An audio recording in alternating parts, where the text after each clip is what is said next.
Earlier this month, Stephen Colbert made an announcement about his band. In the meantime, folks, I've got news about our dear friend Jon Batiste. Now, Jon Batiste was leaving, and Louis Cato would be the new musical director. Summer. Well, I have an update. Jon has decided to leave the show. But we're happy for you, Jon, and I can't wait to have you back on as a guest with your next hit record. I love you. But as happy as I am for Jon, I am thrilled for us, because I have the privilege to announce that this incredible band is staying right there, and that our new band leader is the one, the only, Mr. Louis Cato, ladies and gentlemen. For some people, Louis Cato is not a familiar name. In fact, he's been hiding in plain sight for years now, both as a member of the Late Show Stay Human band and also as what he himself referred to as a super sideman, working with, I promise, at least one of your favorite artists, and likely more than that. Welcome to The Third Story. I'm Leo Sidran. I spoke to Louis Cato for this podcast back in 2018, and since then he's achieved so much.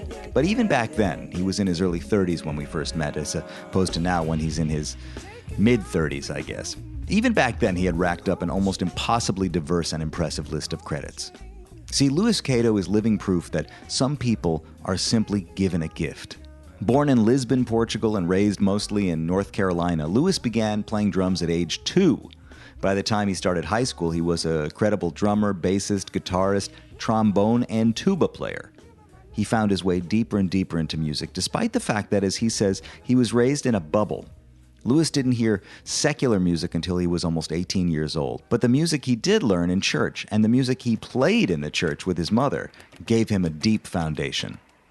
When he did eventually hear the music and the musicians that would come to inform his professional journey, he quickly understood that he had a place in that world. And soon he was playing with the likes of Marcus Miller, John Scofield, Q-Tip, Snarky Puppy, Jon Batiste, Bobby McFerrin, and more. He joined the Late Show band when Colbert took over the job as host back in 2015, and he's been a regular on the show ever since. And of course, last week he became the musical director. After Louis and I met for this interview back in 2018, we had a chance to spend more time together, both socially and musically. And I have to echo what Colbert said in his announcement last week. Louis Cato is a genius. He is the real thing. In our interview, he told me that he thinks his biggest gift is his ears, the way he hears into music. And that may be, but I can tell you that his hands, his voice, his head, and his heart are also doing some serious work too. So in honor of his new gig as the band leader of the Late Show Band, I'm rerunning that episode from 2018 so you can get to know Louis Cato a little better. We talked about the difference between making music in church and playing secular music, what it means to learn what you already know, and how surviving a terrible tour bus accident changed his outlook on life and music. And I just want to add a kind of a memory that I've had about this episode ever since it ran, which was that when I got to his studio in Brooklyn, in Gowanus, to talk to him those years ago, I remember he was eating a kale salad, and rather than waiting for him to finish eating the salad, I let him eat it while we were talking. It always drove me crazy that you can hear him chewing a little bit at the beginning of the conversation. And subsequently, a handful of musicians reached out to me who heard the episode, and they said their favorite part was the kale salad. So it goes to show you never know what's going to endure over the course of history. Without further ado, here's my conversation with Louis Cato from 2018. Our mutual friend, Michael Thurber, who's just been talking about you like crazy. Man, you got to tell me, how do you know Thurber? I met Michael Thurber when he was, I think, at a period in his life where he was just reaching out to people. Mm-hmm. We had some mutual friends. I met his roommate at kind of a dinner party, and the next thing I know, I got this super enthusiastic email from Michael saying, "Man, these are the people that we know in common. Let's just hang out." And like people don't come that real and like with love and enthusiasm from the beginning. You know? Yeah. And he was the real thing. And so anyway, so we met for a drink, and like immediately it just was love, And that year I met him, which was like maybe 2012 or 2013. I was making a bunch of records, and I just called him for everything. Like for the next 6 months, he just was playing bass on everything that I did. Which brings me to a question that Yeah. What do you do? Yeah, I don't know, man. I don't know, man. That's what I'm here to find out from you. Speaking of Michael, it's funny because I saw Michael Thurber the other day at his Joe's Pub thing at his Thurber Theater. Oh yeah. I saw him afterwards for a drink, and everybody went to hang out afterwards, and he and I were talking, and he said to me, this thing that I think is like, I need to hear it, and I need to tell people this, and we all sort of need to remind ourselves. He said, like, you are raising a family on music. You have a roof over your head because of music. Like, you are supporting yourself making music. Anybody that can survive from art, it's a difficult thing to do. Yeah. You know? I feel lucky. And I remember that for sure. Mostly I remember when I had to validate myself and find a place of confidence talking to someone else. But you write about that a lot. I saw a video of you on your website where you're talking about how you write songs. And one of the things that you said is, oh, wow. You reach into the air, into the energy, the vibration of the room, and sometimes just the sound of whatever you're playing will kind of open up an idea for you. Absolutely. Lyrics kind of emerge from that. Absolutely. But you are writing into a specific pocket a lot, especially in this collection of records, and it is speaking very much to this conversation about coming to accept where you are in this moment, not worry about what other people are doing. I mean, that's what I feel from this record. It's like taking some ownership of, this is where I'm at right now. Yeah, absolutely. I mean, the direct parallel, which you'll understand, was kind of transitioning from a sideman that always reasoned away creative endeavors for, oh, I don't have anything to say, to realizing that I did have something to say, and I do have opinions, and there's something to be said for the way that I hear music. The real parallel in my life path is just literally that transition and all the uphill internal battles along the way of like validity. Which is really interesting that you bring that point up, because I really feel like it's funny, like these songs are like a couple of years old now at least. I realized at I had a show some months ago, and I don't remember, it was just a really hard day with, I don't know, probably some like news of like songs that didn't get selected or stuff like that, and like, I don't know, I was really not in a great headspace. But I got on stage and I was kind of pushing through, and then I got to Look Within. I started by myself actually on the live version. So I sang like one line, and I was just like, wow, I'm actually really preaching to myself from the like past me 2 years ago is completely preaching to present me right now. It's like, I guess it's like, sometimes it's literally like that. Well, right. It's like we have to learn what we already know. I mean, you knew enough to write that, but you're still learning from it today, Yeah.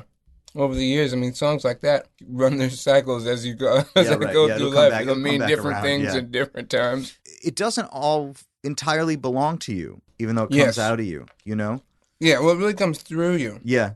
Because, I mean, and especially like you were talking about this collection of songs, like it is pulling it out of the air, but my lens is like, you can kind of see where I'm at in life. This happened during a transition from being really defined as a sideman to feeling like you had some ownership over your own ideas. Let's talk about your sideman life a little bit, because I can't. But I mean, what happened? I want to hear the whole thing, but like, maybe we need to go back. Let's go all the way. Okay, you're born in Lisbon, Portugal. My dad is in the military. Oh, so American family. My dad grew up in North Carolina. My mom grew up in Omaha. Yeah, the short version is that he was stationed in Portugal in the Air Force. In Lisbon, he had my older sister, and then 2.5 years later, had me. But we left like when I was 3 months old. Oh, I see. So I didn't get to dig in that hard. Or at all, really. Right. So do you have a Portuguese passport if you're born in Portugal? The way it worked, the laws have changed a few times in my life. So when I was 18, I had to do like a selective service thing, because my birth certificate is a certificate of birth abroad. So as an American, were you born on the bass? That is a great question that I always forget. And this is about the time I text my mom. Yeah. And she reminds me, I'm like, oh, yeah. That's right. But I want to say no. Yeah. The pictures I remember were like, because it was all like Portuguese doctors. Yeah. I remember that the story she used to tell me every year was like everything, the language gap was like a big thing. They didn't think she was trying hard enough. Turns out I just had a big head. And it's carried you this far. We'll see. Yeah, right. The end remains to be seen. But we moved to Ohio when I was like 3 months old. Went to D.C. for a couple of years. That's where I started kindergarten. My dad retired. And we went back to North Carolina to take care of his parents, my grandparents, when I was like 5. So I mostly grew up in North Carolina. And your mom? My mom was stay at home for most of my childhood. Later in life, when they split up, she did a few different things and is now working like she's in like at like a charter school. Were they musical? Was there music in the house? My mom's musical. My dad is wonderfully tone deaf. Mm-hmm. My mom grew up singing and playing piano in her church in Omaha, and she's really gifted and plays by ear and spiritually aware. Right, and you heard a lot of music in church, right? I only heard music in church. Tell me about that. That's a really defining point of my story, is that we weren't allowed to listen to secular music, which was anything not Christian. So I'm still relatively new to so much of the things that I've found to be like, my sort of home base. Mm-hmm. Like all these staples of music, James Brown and Miles Davis and You couldn't listen to Miles Davis. No, we couldn't do even jazz at that time was like a stretch. But that kind of got a little looser as I was like in high school, and the college university that my older sister went to. They would let me come and like play in the wind ensemble. I would play tuba and euphonium in their wind ensemble, and they let me play like bass or drums in the jazz ensemble. And I think around that time that got a little looser. And was it music in church? Was it basically gospel music, or what kind of music was it? It's interesting. Like up until I was 8 or 9, it was like really old stomp clap. It's like a small town in North Carolina, so like real traditional. Like before my mom and I moved back there, like we were like there was like no music. It was like wow, just literally like. Stop, clap. Glory, glory, hallelujah. Since I laid my burden down, just 10 minutes later, friends don't treat me like they used to. Since I laid my, just burden down, burden down, So, okay, man, so really just the bare minimum, just the body, what the body could make, that was what music was. But then when I was like 8 or 9, I started going to another church, which is a whole epic saga in and of itself. It was like the opposite direction. It was like more modern, Hillsongsy, worshipy, pop kind of things. My mom came over with me, so it was me and my mom and the pastor who played acoustic guitar. But that brought the whole other side of things. And the radio, 91.9 FM. I wonder if that station is still there. I'm sure it is. That was like the contemporary Christian station. And where is it? Where in North Carolina? Albemarle. Stanley County. Okay. Albemarle, North Carolina. And that's contemporary Christian music you're listening to there? Yes. So my brain is a dictionary of all that. It really, there's like one close friend of mine that's also a producer and also grew up in that world. Mm-hmm. Actually, do you know Jeremy McDonald? No. Yeah, he's a great producer. But Jeremy had a similar upbringing. He's like the one person that can point out like the specific like contemporary Christian references in my... Yeah. It definitely informed the way that I hear music coming together as a producer. As an instrumentalist, I got so excited about... I mean, I definitely have that from like a lifetime from like 2 to 18. How is contemporary Christian music different? Or what are some of the things that you take from it, do you think, in your music today? The things that I take with it in my music today, I kind of envision it as a sense of how things fit and stack, just foundationally. It's very pop, Yeah. you know. It's very like everything's like in its right place, and you know, Yep. like Who were the artists that you were? Who were the artists? Oh gosh, the guys that were like songs that like my head are like a dictionary of, or like PFR, Stephen Curtis Chapman, Michael W. Smith, For Him, Point of Grace, The Newsboys, DC Talk. Gosh knows, Rich Mullins, one of my favorite songwriters. He died in a tragic car accident when I was a kid. Audio Adrenaline, that was a big one. That was a little more on the younger side, like the rockier side of things. All right, that's a lot. That's a lot. So much. So, and when did you start playing instruments? When I was 2. So apparently the story goes, my mom says that I was beating on pots and pans in the cabinets, and she got my dad to get me a little drum set for my 2nd birthday, which is actually, I think about a lot now, and when I'm recanting these stories, like the foresight to get you the drum set. Get me a drum set for my 2nd birthday. Yeah. You know, because that, like, you know, I used to teach when I was living in Boston for a while, and it's baffling like how many kids or adults would come in and like, oh yeah, I always wanted to play drums, but like my parents wouldn't let me because it's too loud, you know. So I really appreciate she had the thought, oh, let's get him a drum set at 2 years old. But apparently I played every day, and I would only practice in mittens. That was a thing. I don't know. Yeah. I wish I could remember why. At the same time, my mom had my sister and I singing in church.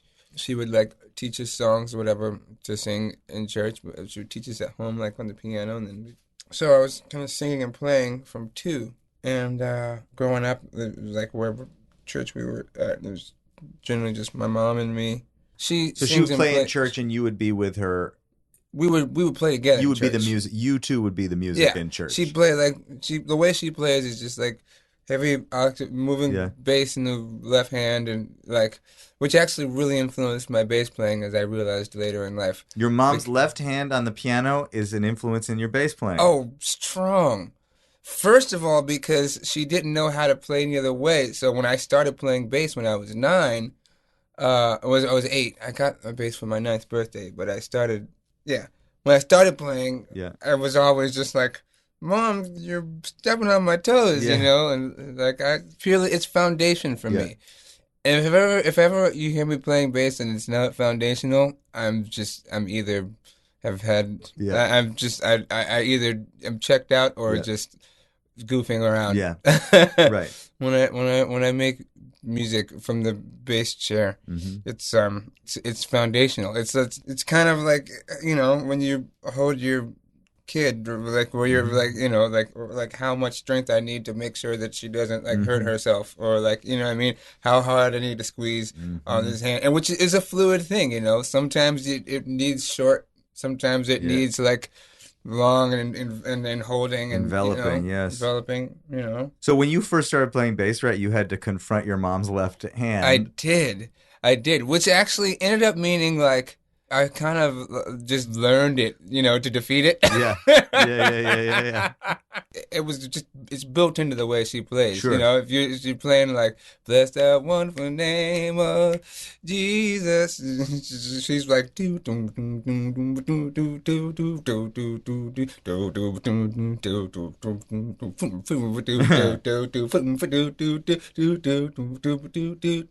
do do do do, like the where she would approach and where she would double, and you know. So where did she learn how to do that? She's self-taught, but she did grow up in the Church of God in Christ, and I believe that I'm quoting her correctly when I say that Twinkie Clark was a big influence on her. I don't know who that is.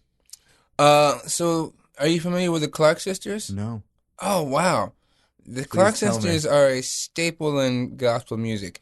They were kind of like, I think, maybe the most controversial and well publicized crossover. Because they have this song like "You Brought the Sunshine." It's like doob doob doob you time not day doob doob doob doob doob doob doob doob doob doob.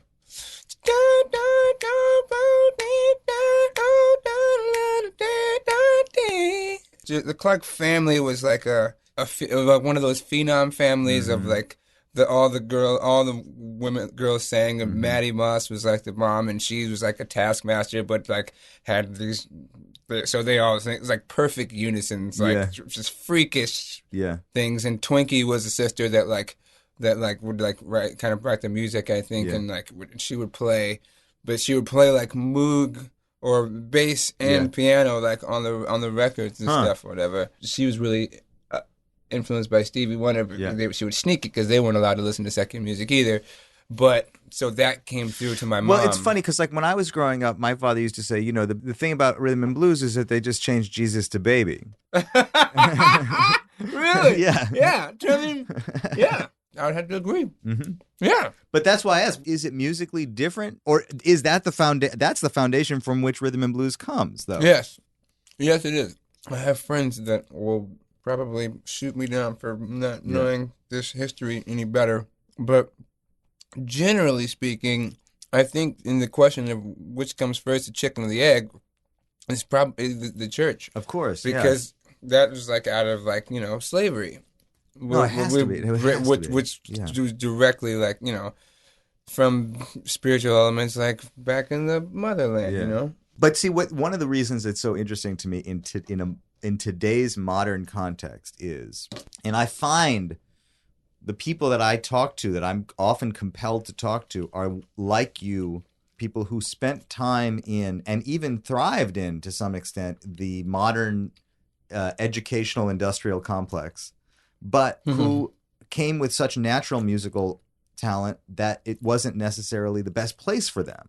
Oh, yeah, I only lasted 2 semesters at Berkeley. But so what I'm starting to wonder is where the divergence in today's world is. You know, there's this space between the music that is taught in music schools and the music that comes out of, I don't want to say authentic, but I'm going to say authentic, traditional place. Like you're picking up all this stuff like firsthand. This is like source material that you're getting. Your mom's left hand, the way this music feels in the church. Like that's where you learned it. Now you end up later on interacting with all this like music school stuff too.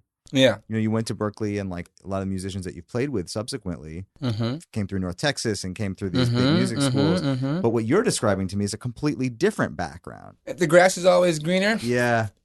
When I got to Berkeley, everyone that I met, or most of the people that I met, came from like places where like there was a scene, or there was someone that people they had like community, people to look up to, like, you know, like a lot of the church musicians came from like big churches. Sure. And there'd be like circles of every instrument. Like, you know, there's like 2 or 3 drummers, like, you know, that are all waiting to get on and play whatever. And there's like a bit of like competition, and like the OG that's like, and that like that they would look up to. And but like, that's not your church experience. No. My church experience was like me being the only, me and my mom being the only musicians, really.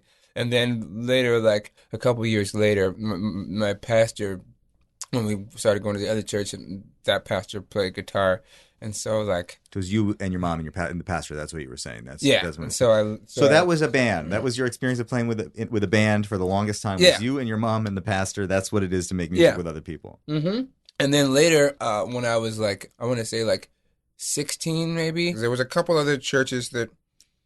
One, I would actually lead worship in for a while, Centerview Baptist Church. There was this church that was like down the street from my house, and that was Centerview, and I would go and play with them sometimes, and they had like, you know, with the youth band, like they had like youth services, and so we would do that, and so that was another experience with like you know, some kid on drums and some kid on bass. Or not. Usually somebody on like drums, and it was like, you know, kind of like, youth vibes, Yeah. like in a room, like with low, cool black light lit, and that's my memory serves. And then this other church. And but you started leading worship also. Yeah, I did for a while. Yeah, At how old? around that time, like 16, I want to say. And did you think about becoming a pastor? No, never. Never. Never crossed my mind, my soul, my spirit. I never felt that on me. I didn't, but to be truthfully, I didn't think about becoming a musician either. I didn't know that there was, that this world existed. I kind of You assumed. hadn't seen any. You had no model. You had I thought no... I was going to teach tuba at Pfeiffer University. I thought I was going to take this.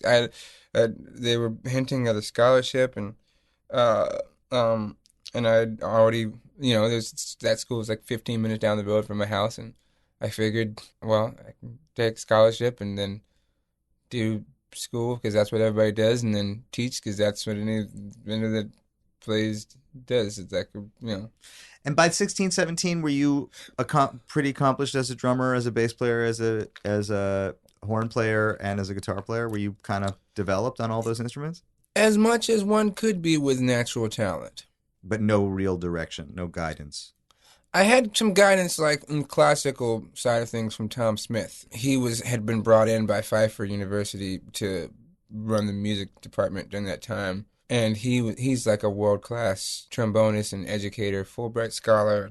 And actually also my high school band director, Chris Crumley, who would take me to like all the all-state, all-district solo and ensemble kind of things, like in like that world. So trombone, tuba, euphonium, I would do that. Okay, but as a rhythm section player, you are figuring this out by yourself. Completely. Are you listening to secular music at that point? No. You're still listening to all Christian music. Yes. And trying to reach into it and hear what is happening in the bass. What are these drummers doing? What is the guitar player doing? Yeah. How are these tracks put together? Well, this is an interesting thing about my tick, if you will. Yeah.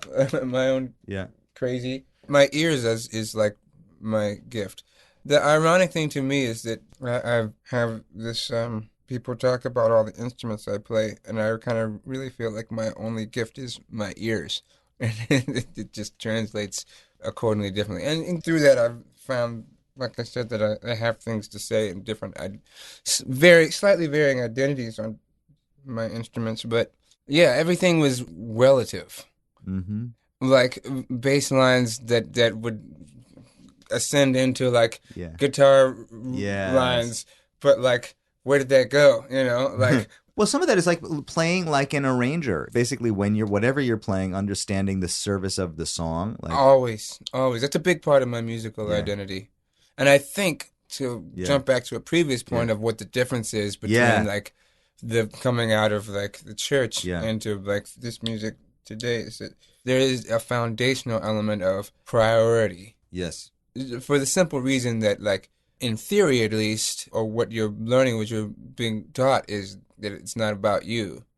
Yes. You have to support both the person who's leading worship and also make it very obvious for the people in the room and let them know what their role is. Yeah. Well, I mean, make it very obvious is one way of saying it, I guess. Our approach was always like, I guess biblically, the Levites, I guess, were like the tribe that would like usher the people in to worship. And so like that was like always the approach was like, we have a job to do. We have to be so tuned in to the spirit in the room and to the actual spirit of this thing so as to lead everyone else in. And if you didn't, then like you know what I mean? No, I dig it. And in fact, so that's why when you say it's not about you, it's like on the one level, it's not about you overshadowing any other musician or any other element in the room, but beyond that, it's not about you. Like, it's really not about you. It's about something much bigger than you, right? That you are representing and maybe shepherding or helping happen in the room, right? Absolutely, 100%. That I think is a fundamental difference. Yeah, because we talk about it, music is spiritual, or we feel as we're talking about writing lyrics, It doesn't always belong to you. It passes through you, or the music that we write passes through you. I think in secular music, people talk about it in those terms, but they wouldn't necessarily always say, I'm a conduit for something much larger than me, and I'm just a representative of that thing. Yeah. In the room. That's my job, is to represent God, or represent, something that's much bigger than all of us here. And that's a huge responsibility, much more than just play good. You know? It's a huge responsibility on the internal front. Yeah. It's actually a bit of a less of a responsibility from like all the other stuff. When I do shows like my own shows, my voice is rarely like generally, as a thing like that, I'm learning that generally my voice never feels like it's at 100% because I do so much and I don't sleep a lot, and I'm aware of all these things. But I can be aware of that and know that I'm not at 100%. But if I'm able to like surrender and lead and like and trust and get out of the way, and bring people into like a space, then I feel like I've done what I'm here to do. So was part of your thinking that you might not have something to say a result of the fact that you were talking about personal things and not talking about bigger things? Or was it just that you didn't have confidence yet in yourself as a songwriter? Early, I was not thinking of myself as a songwriter at all. So definitely no confidence there, because I was just like, no, I'm not. But I think the thing about not having anything to say comes more from being aware that I grew up in a bubble. Which, by the way, gives you a lot to say. Right? If you grew up in a bubble, then by definition, you know a lot of stuff that nobody else knows because nobody else was in that bubble but you. You know what I mean? Right. It's kind of one of these ideas. It's funny. I've not thought of it like that until you pointed it out just now. It's just amazing because I'm looking at your career and I'm going, man, look at all of these people that you played with. What a dream realized for so many young musicians. But for you, you were in a bubble. You weren't like listening. It wasn't a dream. You weren't listening to Marcus Miller or John Scofield. You didn't know who they were. That was much later. I got Marcus's record, I think, when I first was 18. There is a twist. I got when I was like, I want to say 17, and I was playing in that jazz, the college jazz band. Tom Smith, who I told you about, he would hire ringers to come in and fill it out because it's a small town. Yeah. Meisenheimer, North Carolina, is almost even smaller than Albemarle, North Carolina. The biggest thing was Pfeiffer was a small Methodist college. But Tom Smith is like super ambitious, and so he would like hire like these ringers to come in like from like 45 minutes an hour, come from Charlotte or wherever, and fill out the sections so that we could have a full like big band, Yep. And one of those, Corey, I can't remember his last name, great trumpet player. Then I don't remember where he was coming from, but he's a major influence in my life because he was the guy. He was the guy that after a rehearsal, was like, man, you sound great, on that bass, man. You kind of sound like got a little Jocko in you. And you don't. And I was like, who's that? And he was in such disbelief. Yes. He's like, come with me to my car right now. And he took me out to the parking lot. I'll never forget it. And he had 2 CDs. He had Jocko's first record, and he had Victor Bailey's Low Blow. Yeah. And I learned every note on both of those records. It was just like an oasis. So this is the moment I've been waiting for. So what happened in your brain when you heard those? I mean, was it a surprise to you? Mind blown. Was it blown? Mind blown. I spent hours. I remember Saturdays, like, this in my room, just like with the door closed, because I don't know if I was really allowed to listen to them yet. Because there's a few records like that, too. I'll get to the other ones, too, because it's really interesting. You'll probably hear a lot of me within the scope of them. Yeah. But I'm like hours of days, like when I'd have it Saturday, like just rewind, like and figuring this out, and like or like on the drums, like like the Omar Hakim and Dennis Chambers played on those records. Yeah, I didn't know at the time. I can see Omar in you actually. Huge, hugely. And then through that, like I went to our local music store, and the guy Jimmy, that his long since died now. Yeah. He was old when I was little, but like he always like believed in me too, and he gave me like an Omar DVD. Yeah.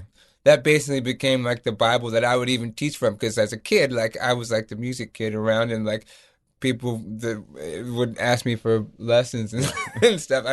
I taught like a couple other kids and like a grown up or two the guitar and drums and stuff. But Omar's video, I think, was Omar, and he gave me a Buddy Rich one, and those basically became like my BS Bible for like, you know, trying to explain what I was hearing to other people. To learn what you already knew. I mean, that's what I'm hearing you say. It's like you sort of knew that you had this somehow. You had found a lot of this stuff. The fact that the cat heard you play and said, you kind of sound like Jocko. What is that if you never heard Jocko before? Where is that coming from? Maybe I would have to guess that is like a three-way osmosis. Like, because Jocko, a guy like Jocko influenced every bass player that came after him. So he definitely influenced guys that were playing on like DC Talk records, you know, and like DC Talk was like a Christian super band. Like, I think they were based out of Nashville, that kind of like thing, but they were kind of real crossover. They had like this huge hit, Jesus Freak. Like, what will people think when they hear that I'm a Jesus freak? Oh, wow. It was like an epic, like maybe the biggest song of like a decade, like easily. Like I think it won like a crossover. It may have like won a Grammy or something. Even like it was like epic. The only thing I can guess what that is that like those the session guys that they were bringing in to do their records were influenced by like that, and maybe that comes through. Because I remember all those bass lines and notes and flurries, and again my ears were like. That's my only gift, and learning what you already know. That's always you know. My whole life is like filling in, trying to look, you know, get a better microscope, you know, and find a word for it, find a name for it. Like I remember, like, you know, I have perfect pitch and or just really good pitch memory, I guess, and that's a great thing to say. By the way, that's a very interesting distinction to me.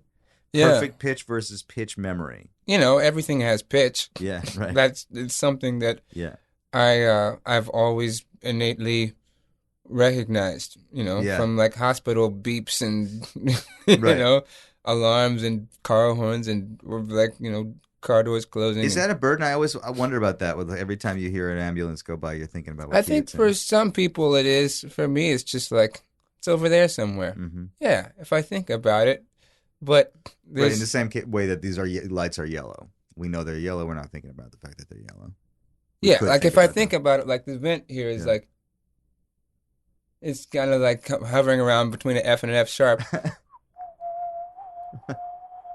But it's not like my brain is occupied with it right now. It's not distracting me. If it were loud, then maybe. But it's not loud in my brain. I think some people, maybe it is. That, for example, when I was a kid, I was just as much aware, but I didn't know note names to call it. And so since the beginning, it's just literally been that, like how to put what this means and how to translate it to, you know, my surroundings, other people. When did you decide you were going to go to Berkeley, though? So my Chris Crumley, my high school band director, who I had spent a lot of time with, he literally was at my high school the 4 years that I was there. He came with me and left with me. But after you were done, he said, I've done all I can do. I'd like to think so. He and Tom Smith, those two guys, were the two advocates telling me I needed to get out of Berkeley. And a little bit my chorus teacher. Get out of North Stanley Carolina, County. Yeah. And a little bit my chorus teacher, too, my Miss Asa Hudson. She's, I haven't mentioned her yet in the story, but she is such a ray of sunshine and purity and the epitome of bringing elegance and high art to a small town, being able to translate it into a way to like give it in a way people can use it. But anyways, primarily Chris Crumley and Tom Smith were like, you need to get out of Stanley County, which was a big deal because, you know, my mom was not a fan of that. Not at that time, you know. She felt like if you're 18, like you're still a baby, you know. And you were in a lot of ways. It's what you described. There's a lot of validity to that. Yeah. 100%. I think Mr. Crumley he ordered 2 brochures. One was Juilliard and one was Berkeley. I'd never heard of either. When you got these brochures, what instrument were you going to go and audition on, to Juilliard or Berkeley? That's where it flipped, where I basically was like, I saw that it was an option to go to school for bass or drums. I did not know it prior to reading this brochure. Again, light bulb. Oh, Super light bulb. Super light bulb. I think I was sitting in the den when I read this, and I saw subsequently so after getting the ringer giving me those 2 CDs, I got my hands on the Jacko video, right? Maybe through Jimmy at the music store, again, which is funny because like it was like Schofield, and Kimball Denard, who are now both dear friends of mine, and we've both played in bands together. And amazing. It's really a cool full circle moment. But when I saw that Kimwood taught at Berkeley, and so that was it for me. I was like, "What, the guy from the Jacko video? Like, I can go take lessons with him." And I never had lessons at all, so that was a big part of like my reasoning. 18-year-old me, like, in my mind, so maybe I had a little ego too, because and Tom Smith will tell you, he loves to tell the story of how I came in saying that when I went to ask him to play with the college wind ensemble as like little 7th or 8th grade me, I walked in and told him that I'd mastered the trombone. So maybe there's a little of that too. My thinking was like, I genuinely believed that I had maxed out everything that I could do like on my own. I'd watched like the Buddy Rich videos, and I can do really fast single strokes, it's like, and I watched Omar stuff, and like, I can think about rhythms like a conga player, because his uncle thought about rhythms like a conga player, and I don't know. Well, one thing I will say, if we're going to talk about that for a second, is watching you play drums is unusual to me.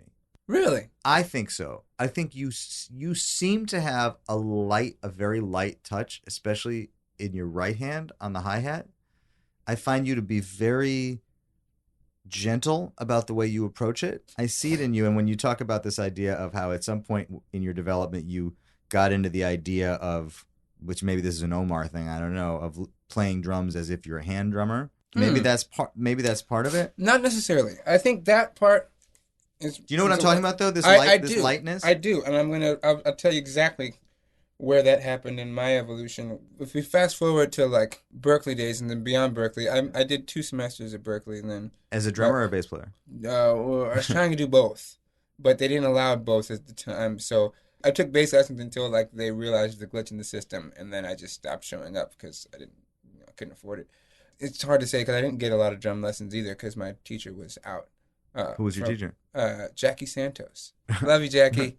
But so it was just it was a weird year. It was a weird year. For personal reasons? For both. It was. Reasons? I mean, it was like I went to get lessons and I wasn't really getting lessons, and the lessons I was getting, like, I mean, he didn't. I don't think he felt like he had much anything to show me. But although he did, one of the only lessons I remember getting from him, he gave me the RH Factor record, which ended up being huge. What I got from him, like, I just, I delved into that for like ages. So how old are you? At this point, I'm like 18. How old are you at this right now? moment right now? Oh, I'm 32. You're 32. Yeah. Right. So the RH, that makes sense. So the RH Factor was a new record at that time. I guess so. Yeah. Another one that a really funny full circle moment, because Jason Thomas, who really, and I've told him this, like, on a road trip, I did some dates with his band, him and Henry Hayes' band Fork. Yeah. Oh yeah. A few months back, and I told him, like, he's was one of the main influences on like my drumming once I started, like, like in formative years, and then like because that was the first time I started hearing the music that I was gonna be, turns out I was really drawn to. Was that year groove bass? Because I didn't have like groove bass music growing up. Time bass, like pop is like, it was about time, like, but like feel and funk I didn't have, but I immediately gravitated toward it. Right. Anyways, so yeah, I digress. Right hand thing you're talking about, those 2 semesters I had a weird year, and I was always gigging and supporting myself. And then also my oldest daughter was born later that year. Well, she was born a few months before I turned 20, so I was 19. She was born in Boston? She was born in Colorado. I met her mother in Boston. So a combination of personal and all that was, and then just like financially not being able to justify it. I told myself that I was learning like just by doing, because it was all brand new to me still. I was like, so I don't want to go too deep into it if you don't want to, but you went to Berkeley not knowing much about men and women and life beyond the church, and you... Not at all. And you, by the time you were 20, you had a daughter. Absolutely. You can fill in those blanks, and you are correct. No, you're right on. But moving on. The right hand stuff. Yeah. At that, I told myself that when I left school, that I was going to continue to learn. And, you know, my parents weren't super psyched about me, like, taking a semester off as it started. I never went back. Right, so you're still on that semester off right now. Yes. 12 years later? 15 years later? How many years? 15 years later, yeah. So let's figure out what this has to do with the right hand. We may never answer it because every time it keeps so getting much in there. We had to skip. Yeah. We were so in depth with all this stuff. Yeah. I mean, I'm like, well, should I pick up this and point out to that? And it's relevant because I purposed to continue to learn. You left Berkeley, but I'm still when I left Berkeley, I was like, as long as I keep learning and growing, then I'm going to be accomplishing what I want to, what I came to accomplish anyways. Yes. And so I was playing at Wally's Jazz Club, which is a jazz club, but it was like every night was a different thing. And fast forwarding to the learning piece, I would record myself playing. Yeah. When guys would come through and sit in that were like light years beyond anything that I knew. Yeah. And I would go and try to play that same groove that I heard like this guy play, and it sound totally different. Yeah. And so I would record myself at those gigs and then go back and listen to it and then analyze it. So one thing I learned was that I was not playing necessarily for a sound, but with an energy. Which is valid. That informs like a big part of my identity. But I didn't enjoy the way I sounded. Yeah. Because I wasn't playing for a sound, as it turned out. So the right hand thing, like, I'm right-handed, so that's going to be strong. And when you're playing hi-hat, it's like, that's going to be, and when you get excited, like, that's going to be, it's just physics, And my left hand subsequently didn't have, when there's less control, it's going to be more natural. So the right hand is going to be stronger. The left hand is going to be less consistent. Did you ever think about opening up? No. My approach was to build control. So that was just my approach, The right hand thing you're talking about, like, being, like, come from, like, hours and months of very focused purpose because I didn't like the way I sounded. To kind of rebalance the sound when you played it. Yeah, and that's when I started mixing myself. Mm-hmm. That's a thing, man. That is a thing. Mix yourself. Yeah. You put one microphone over the drums. If you're playing and you're mixing yourself, all the sounds are there. I have a C214 in the corner back there. Uh-huh. And sometimes that's like the only mic that I'll use because I'm already playing it the way I want to hear it. That was very purposeful, like just like double stops. Yep. Slow and steady. Like I went through a period of like my self-education here where I'm like, all right, so I'm only gonna play what I hear. So which is my way of like learning to specifically play for a sound and not just as a slave to as a physical drum, as a physical thing, like playing it as an instrument. Because I didn't like the way that I sounded. And I'll never forget, man, those first few weeks was just like, I was gigging a lot. Yeah. And Wally's was like, the first set's like an hour and a half or something. And I would make it through like the first like 2 minutes of the first song. And then revert to your other thing? And then, just like, well, screw this. I gotta play. Yeah. But eventually I started to do it, and like then you start to have to pay attention to what you hear and what you want to hear and the way you want to hear it, and you're making decisions not necessarily what comes naturally. It's influenced by what comes naturally, but I was at that time I went completely the opposite direction and was just playing what I want to hear. So it starts like having to think about what are my ideas and like what kind of groove does this energy need, and like do I want like a rim shot on every backbeat, and if I do, can I control that? If I really want to do that, I'm going to take out the hi-hat and just do that until I can control that, But challenging myself to do it like in live playing situations was like a big part for me. So all that, just the 40-minute version of the explanation of why my right hand is often like that. Okay, so now I'm going to use that drum development story as a way to pivot because... Nice. I mean, I know that we can go... I understand. At some point early on in your 20s, you find yourself backstage at the Montreux Jazz Festival. North Sea. It was a jam session at the North Sea Jazz Festival. Okay, so tell me what happened. I was on tour with Robin McKell, a great jazz singer. How old were you? 21. So you're still living in Boston? Still living in Boston. Gigging? Yes, I was gigging a lot. Robin had just signed with Blue Note France, and so she was doing a lot of... At the time, she was really more like, it was kind of like jazz trio. Yeah. And you had figured out how to play jazz somewhere along the way. Yeah. The big band, like, had the Buddy Rich thing. And right. So, like... Yep, you had but that. I didn't have any combo jazz in my concept at all. But I got exposed when I moved to Boston when I was 18. That was when, like, MacBooks were still, like... you could still like see everybody's music like in the vicinity and download it to your computer. Yeah. So I would sit like in the lobby of the main Berkeley building or the dorms and like just like grab a bunch of stuff. And I would go to everyone I met and like, give me all your music. So who'd you hear? Who'd you listen to that kind of opened you up in that sense? Miles, kind of Blue, and Herbie. I got Imperial Isles, I think it is. So Tony was huge. Yeah. And actually, Kenny Garrett's Triology. I mean, I kind of went backwards. Yeah. I first, I think, got Kenny's Triology, which like Brian Blade and Shawnette Moffett, I think. And that was like my dictionary. Yeah. When Robin started doing like the jazz trio you were thing. Thinking about Brian.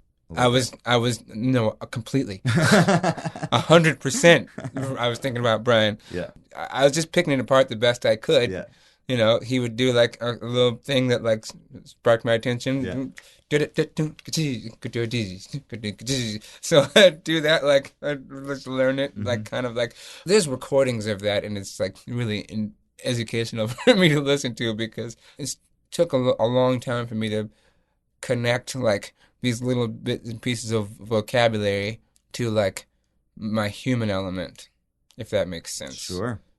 Because it's such a language, and all those guys had lessons and where it was like broken down in the books and they can, rudiments. And I just had a little bit of that. I would take bits and pieces, Oh, and at that time I also got Ahmad Jamal's like Live at the Pershing, man. It was huge for me. That's huge the for one, me. Man. I was just like, that was when I was like, all right, I'm a field drummer. Because this is activating all of my fulfilling everything that it's all of it. It's sophisticated feel. My 6-year-old, that's what she falls asleep to every night. Are you serious? And I put it on for her one time. Oh my gosh. She listens to it for 2 years. She listens to it every night. And I tried, after a year, I was like, okay, this is a record called Kinda Blue. I don't want that. Put the other one back on. And wow. That's when I was like, this is Bill Evans. I don't want that. I want the other one. I want Ahmad Jamal. She only wants that because I think it's hypnotic. It's like that's amazing. You melt, man. Yeah, when you hear that. Vernell Fournier. I know. And what happened to him, man? Who is that guy? He's some cat from New Orleans. Yeah. I think he just died like in the last 10 years or something. Wow. Joe Saylor could tell you. I could literally call him right now, and he would tell me the exact history. Well, maybe let's finish up, and if we have 5 minutes, we'll call Joe and we'll ask him that question. I love it. So, okay, I love that record was like a thing for you because it was for me too. It really was. Yeah, literally, Robin did an arrangement of "Make Someone Happy," and I was like, I should do the poinsettia under with a mallet. And it was super creative to me at the time because that's what was turning me on. But so you were on the road with her. I was on the road with Robin, and I went to the jam session at North Sea, and Marcus was playing. I sat in with Marcus, and we ended up playing like the last hour together. And were you hip to him? Did you know about Marcus a little bit at that point? Or? I was hip to him. I got hip to him really early on when I moved to Boston. Yeah. One of the first recordings I made, I'd gotten M Squared, and this was like right when I was fresh into Boston, like still at Berkeley, Boston, and I had heard Nicky's Groove, and I don't think I ever told Marcus this, but I had learned it and I loved it so much I recorded it, and I recorded myself playing like bass, drums, and guitar of that song. So you jammed with him, and obviously he liked what it felt like to play with you. Yeah, we had a vibe. It was great. And then maybe actually it was a few years after that. That would have been summer of 2007. It was the beginning of 2010, or the end of 2009, when he called me. And in the interim, you had moved to New York? In 2008. Uh-huh. Marcus called, I think it was the end of 2009, because it was the beginning of 2010 when I started touring with him. We were doing the 2-2 Revisited. Yes.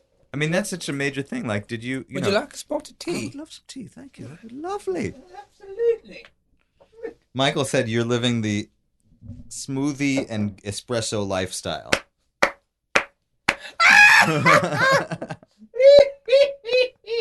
So, hey, listen, I got to know, because, this is at this point I'm giving up. I'm staying linear here. So you're in the juice place every day. You have been. Yeah. When we tried to set this up, it's always been morning because you have like a whole other gig that you have to deal with. Yeah. I get the sense that the Colbert Show is a lot of work. It is. Well, both those things are true. It is a lot of work. The time commitment now it moves around. Most normal challenge is like the inconsistency of the specific time. Like, we're in a thing now where normally we have to show up for a 3:30 or 3 o'clock or 3:30 rehearsal. Yeah. And what time do you guys take? 5:30? Yes. But, at a moment's notice, it's not as moment's notice as it usually sometimes it is, but nowadays it could be at a few days notice, it may be you have to be there at noon instead of 3, which if you have to move things around, but then you might get there at noon, and then it turns out you didn't need to be there. Yeah. Generally it's 3 to 7, 3 to 7:30. Yeah, right now, yeah, it's generally it's kind of 3:30 to 7:30 now. That's not bad. Ish, yeah, give or take depending on that particular show. This is part of the reason I'm asking you about how you are getting it all done, because the only way I can get anything done is if I take on too much. I feel that way. It is a constant thing, man, because it's the good news is I'm getting a lot done. Yeah. And at the end of the week, the year, whatever, I look and I'm like, look, there's something to show for it. Yeah, I have something to show for my energy and my efforts. And and at the same time, it's just that constant, exactly what you were just saying. Hey, man, can we push it back a half hour? Because I'm just trying to do this thing. And I hate being that guy, but I also just know that that's the only way things work. And also, I need to commit to it. Otherwise, it's not going to get done. And exactly. I also feel like a big part of what I'm doing actually can't be described so easily, because when you have a family and you're trying to show up, that's a big time commitment and it's a big emotional commitment. And yes, it doesn't even have anything to do with any of what we're talking about. Exactly. Yeah, I mean, that's a huge part of my story too, is just pushing against that grain to try to balance these seemingly opposing worlds. Yes. And so, kind of the rhythm that I've been in now is that, because of the show, I would typically miss bedtime anyways. Yeah. So I do mornings with her.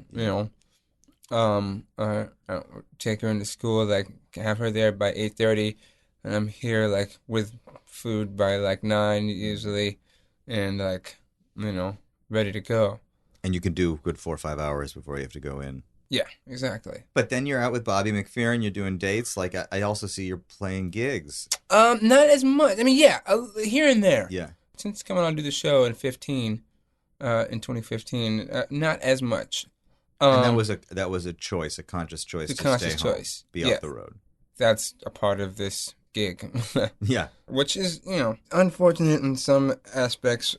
Things come up from time to time. I mean, for the most part, it's been a natural progression, because I don't necessarily see myself going back into Super Sideman world. And you were in there, man. I was deep in there. So the whole time that you were in Super Sideman zone, on the one hand, it had to be incredible. Yeah. Yeah. On the other hand, I hear you saying that there was a part of you that felt that maybe you weren't representing your best self doing that, or that you Later, weren't... on the later side of it. So after the accident, I was in a tour bus accident with Marcus. I did not know that.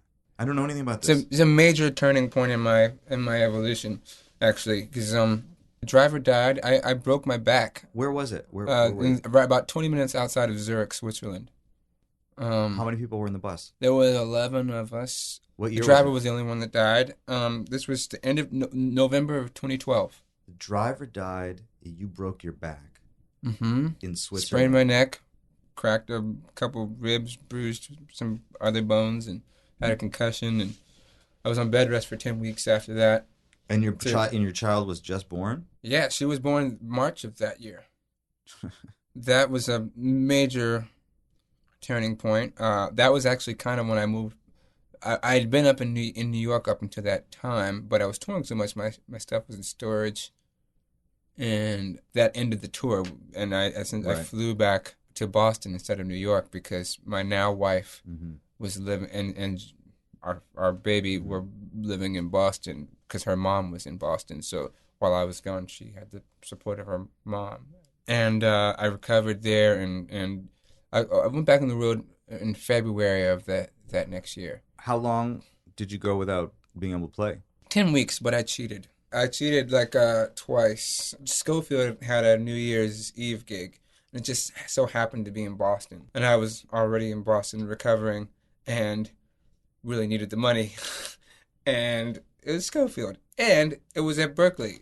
I was like, I have to do this, and I know I can, much to my family's chagrin. I was like, trust me, guys, I've been playing drums since before I could walk. I know how to do this. I hired a tech. I was going to ask you, did you have to, that's the biggest thing. I couldn't Yeah, I couldn't I mean, everything was backline, but yeah. Even adjusting cymbal stands, you couldn't do it. Was you could painful. Only sit down and play. Yeah. How did that affect your life, man? Not just your day-to-day life, but just how did it affect what you wanted for yourself? Well, I started thinking about things a lot differently. It went hand in hand with starting touring with Bobby McFerrin at that time, with Gil. Yeah. Which was significant because joining Bobby's band was the most natural version of myself, that I got to be in sideman world. Meaning but instead of being called to play bass or being called to play guitar or being called to play drums, it was for you. We're called for you. What do you want to play on this? And initially, Gil wanted me to have a bass and a guitar if I want, and whatever. It ended up settling on I brought a bunch of stuff to the first rehearsal, which was the only rehearsal, and it lasted an hour. Bobby came in for an hour and was like, yeah, we're good. It was the first time that I, like you said, I got called for me, and I had freedom to explore that. And Bobby is very inviting presence and energy, and he's a master himself, so there's no ego there really, which was a wonderful place for me to explore my identity. And it was the first time maybe in as a result of finding the most natural things that it didn't feel like a gig as much, and also because of the interpersonal relationships there, it felt like a family. I was welcomed to be me. I found that early on, from the first show, the only prerequisite, as I saw it, was to show up. Bobby had the energy that if you're here, it's because I trust. I perceive a level of musicianship, or in this case, Gil, who brought me on. Because Gil had met you in Poland. Yes. And he said, this is a guy that would be a good fit here. I think. Yes. Yeah, that's so interesting, man. I talked to Batiste years ago for this podcast. Nice. And to Jon, and he said, we talked about being a sideman. Mm-hmm. One thing that he did say was, in his experience being a sideman, he said, if you are the kind of band leader who needs to give a lot of direction, then you need to find musicians to be in your band that want to take a lot of direction. And if you're the kind of leader that doesn't want to have to say too much, then the right fit for you are sidemen who don't need to hear too much. I mean, I'm sort of paraphrasing, but it was basically that. That sounds like his concept. Yeah. And I know there's a lot of versions of that, but the best version of it for me is when I hear a story like this. There's something that's being communicated by the leader, whether it's the producer or the band leader or whoever it is, which is, I think I have good judgment and I judge to have you in the room, which means you don't have to do anything other than be in the room and do whatever is the natural thing. And you can feel confident in that because that's what the job is. Yes. Is to be yourself. Yes. And when it's presented in the right way, there's nothing better than that. Yeah, I think for optimum creativity. Yeah. Absolutely. And no fear, no ego. No fear, no ego. Yeah. My earliest conceptions of being a producer was that I figured the most important thing I needed to do was to get the right people in the room in the first place. And then that was like, the rest was like the last 10%. Yeah. You know, but the 90% is just deciding and figuring like what the right energy is like for this. My friend Blair Wells and I, who's Tribe and Q-Tip's engineer, we've been working together for 8 or 9 years now. We have a thing where we get into a discussion where basically that producing is like, in music school, you should basically have to take, it should be like a psychology course. For some artists, especially creatives in general, like that part is almost more important than having experience. It's kind of funny that you mentioned that, one of the big relationships is the one with and around Q-Tip and Tribe. And like, again, considering that music meant nothing to you growing up. Like, you came to that later. Didn't hear it until later, and much later. Like, at the time when I started working with Tip, I was doing homework before I went because I didn't know. Were you listening to hip hop at that point? A little bit. Yeah. Well, at the time I was touring with Talib Kweli. And so that had been like a bit of my working introduction into hip hop. Another one that like I quickly, like, I didn't grow up with, but found a quick connection to just internally. Oh yeah. So speaking of which, bringing it back, Bobby World, like that was the beginnings of a culmination of all of my different pockets of worlds for sure. And when after the accident and starting in Bobby World, was when I'd been like tinkering with songwriting, co-writing before, but that was when I really delved in deeply. And when Jon Batiste called you to work on the theme song for the show, it sounds like he also kind of called you for you. He didn't call you for a specific thing. He called you. Yeah. I think his exact words were like, man, I would love to have just have your ears on it. That sounds right. But I ended up, producing it and mixing it and arranging it, and I played all the instruments. Yeah. Except for the sax, Eddie. Yeah. And I think Joe played tambo on it. How did you connect with Jon Batiste? Then. That's when he called you? He called me. When he called me was the first conversation. How did he know to call you? I think you had to ask him. But the running story is that he, which is like a combination of bits and pieces of people's memories, is that he saw me play Wally's Days because he went to the 5-week program at Berkeley. As when he was like in high school, he went to like the summer 5-week program, and he's like 2 years younger than you. Yeah, he's like a year and a half younger than me, I think.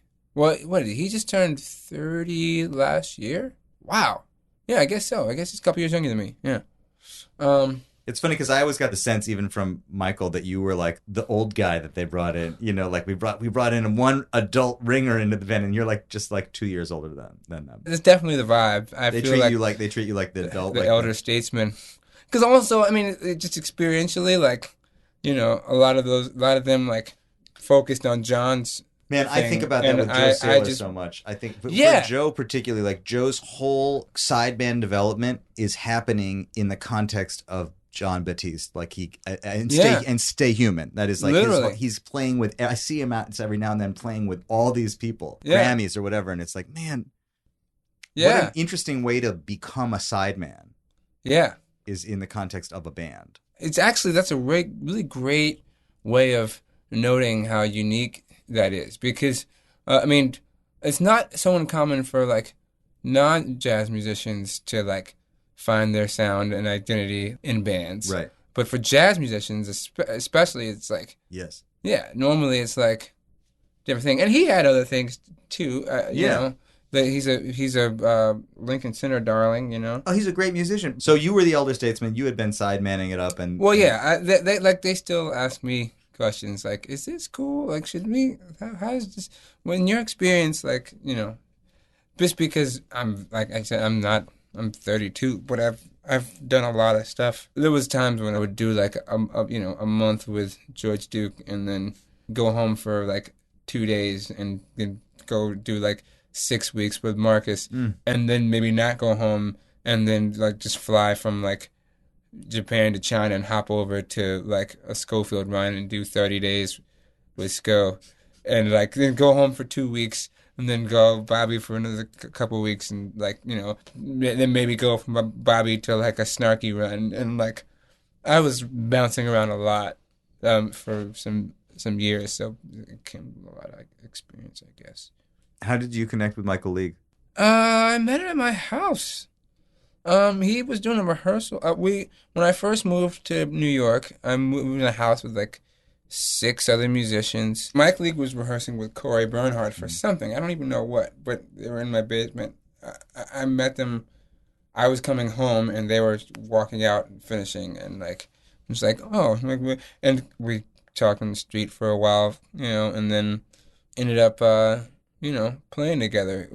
He started doing these like family dinner things, like which was like the original incarnations was just like he would get a night at Rockwood and get like 3 singers, and we would learn like we would just, each singer would bring like 2 songs, so like there's like 6 songs or something that we would like learn on our own, and the concept was like no rehearsal, and we'd play them for the first time on stage. Yeah, and that was like the family dinner. Yeah. And then some Snarky runs and stuff, and Sput didn't move to New York when the rest of them did, so... Oh, so they needed drummers here. Yeah, so I ended up doing most of the stuff in New York around that time. They've come to really resonate so deeply all over the world, you know, and it's become a phenomenon. And Mike League is like an unstoppable and energetic force of... Yeah, he really is. You know. He really is. Yeah. I mean, that whole story is really encouraging to me, actually, because it's been one thing that a lot of other people that I was working with, by the time I started working with them, I was like the young guy, and they were older and established, you know, and that was one story that I got to see from, you know, literally like us like trucking around in a van, like, you know, taking turns, like who's gonna sleep on the floor of the van, like, you know, to you know, sharing rooms and motels, you know, just for like no money, because we believed in the music, and watching all that dedication, hard work kind of progress to something that's internationally recognized. It's a testament to it's encouraging for me. It's a testament to drive and like and you know, belief in music and doing stuff like not for the money, but because you believe in it. And it's the fine line we walk, especially with responsibility. You know, it's like what's the balance that you can live with? That's for me. That's a lot of when you bring responsibility into it. For me, that's a lot of the reason I feel like I have to do too much. You know, or to make it work. Like the thing, like I'm not at least at this point, I'm not in a place where I can afford to just do passion projects and just invest. I have people depending on me, so financially. So you got to do too much to get it done. Yeah. And I think, and I'm working towards a place where ideally, like, it finds a stride. I definitely know people that have gotten to that sort of place. Like who? Russ Elevato comes to mind. He recorded a lot of those legendary Soulquarians records, like D'Angelo's Voodoo and Erykah Badu's Mama's Gun, and he basically works the way he wants to. Yeah. Nowadays, or like Schofield. Yeah. He's a great example. Man, we talked about so much stuff. I thank you, Louis Yeah, man. for taking the morning with me and letting me into the room and into the world. Man, yeah, welcome. This is inspiring story, man. Dude, hopefully so. It's still being written. Yeah, it's in your reach, though, man. It's